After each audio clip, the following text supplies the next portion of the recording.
Hi everybody, Ian Bremmer here, and I'm on the ground in Munich where the sun is popping through. I wish I could say that that had some symbolism. It does not appear this way. It is the first major security confab to come together post-pandemic or in pandemic, and there's still all sorts of vigorous rules and regulations on how few people can come and everyone wearing masks and social distancing.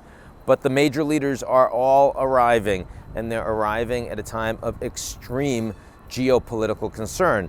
Fact is that there's been major escalation this week over the big issue everyone is worried about, Russia and Ukraine. Russians claiming they're taking troops off of the Ukrainian border, actually adding an additional 7,000. Russian president telling German Chancellor Scholz, who's coming here shortly, that acts of genocide are being committed against Russian passport holders on the ground in that occupied territory, and the Russian Duma flip-flopping on what looked like it was going to be opposition and recognizing the independence of the occupied territory, now suggesting that they should. Passing that piece of legislation gets kicked to Putin. He decides what he's going to do. And then just hours ago, a kindergarten with lots of kids in attendance shelled by Russian forces in between the occupied territory and the Ukrainian territory.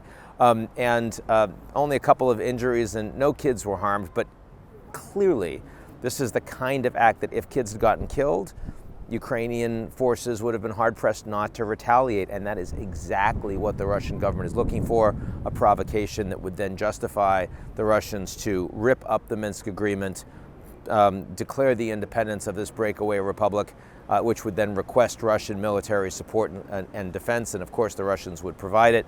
And at that point you've got major sanctions. That's tripwire. So we are very close to an extremely dangerous situation, really unprecedented since the Soviet Union collapsed in 1991. And yet here we are with the transatlantic relationship stronger, more purposeful, more motivated than at any point since that time. This was the same conference that 2 years ago had a theme of Westlessness, the idea that the world was moving and the West was faced with a lack of identity, ennui, obsolescence.